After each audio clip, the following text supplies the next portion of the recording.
হাওড়া ময়দান থেকে অর্থাৎ ফাঁসিতলার মোড় থেকে হাওড়া স্টেশনে ঢোকার মুখে বাঁ দিকে অর্ধচন্দ্রাকৃতি ব্রিজ চোখে পড়ে, চাঁদমারি ব্রিজ, যেটা বেশিরভাগ লোকে চেনে বাঙালিবাবুর ব্রিজ নামে।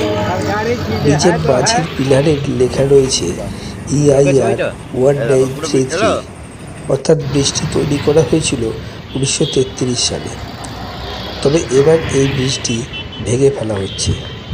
প্রায় 91 বছরের পুরনো এই ব্রিজটি ভেঙে নতুন 4 লেনের ব্রিজ তৈরি করছে পূর্ব রেল।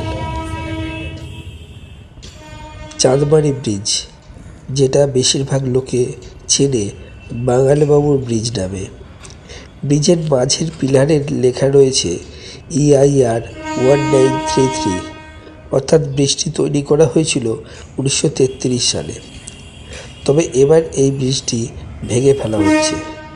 প্রায় 91 বছরের পুরনো এই ব্রিজটি ভেঙে নতুন 4 লেনের ব্রিজ তৈরি করছে পূর্ব রেল।